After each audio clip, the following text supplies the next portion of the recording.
everyone, it's Jo, and today we're going to make this friendship bracelet garland. Let's go.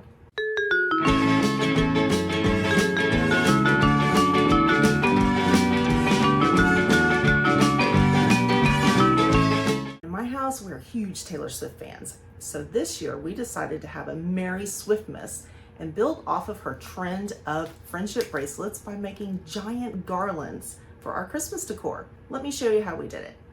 I started with some 2-inch wood circles that would be perfect for the letter beads. To get the thickness I wanted, I needed 3 circles for each bead. I started by hot gluing 2 of the circles together for each letter bead that I needed. Before gluing on the 3rd circle, I first laid a piece of clear monofilament line across the stack of 2, then added some hot glue to that, then put the 3rd circle on top. This sandwiched the line in the middle of the bead so you can't even see it. When you do this, make sure you leave the monofilament line really long on both ends because you'll be adding colorful beads later and you'll need the extra length for that as well as to hang it up. I kept going, adding more beads right up against each other and running the monofilament through them until I had 2 strings that I needed. I did 2 strands, one with 5 beads for Mary and one with 9 for Christmas. Then I painted all the discs white. I used Decor Chalky Finish paint for this because it covers really well, but you can also use any white paint you have or even spray paint if you prefer. I wasn't super happy with how it looks on the sides here with the layers, so I actually used some white electrical tape to go around the sides to give it a nice smooth finish. You don't have to do this, and it's optional if you want super smooth sides. To add letters to the beads, I got out my Silhouette machine and used the software to create black vinyl letters for Merry Christmas. If you don't have a Silhouette or a Cricut, you can just use letter stickers or even write the letters by hand with a marker. I just put 1 letter on each bead to spell out my message. So cute. For the colorful beads on the garland, I shopped online and found these ball pit balls in really fun shapes and colors.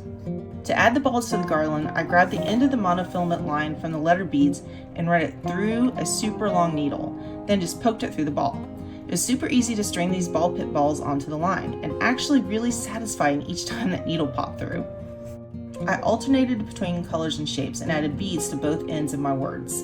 You can make this however long you want, depending on where you want to hang your giant bracelet. Don't worry too much about the possibility of it ending up too short, because you can always make another string of beads and tie it to the end later if you need it. While I'm working on this part, why don't you drop a comment below and let me know which Taylor Swift song you think is her best. Personally, I think it's All Too Well, the 10-minute version only, the best.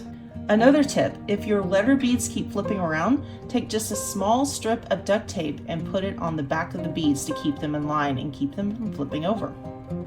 When it's all done, you have a fun, giant friendship bracelet garland. It makes a really fun garland for the Christmas tree and it looks great hanging on the wall.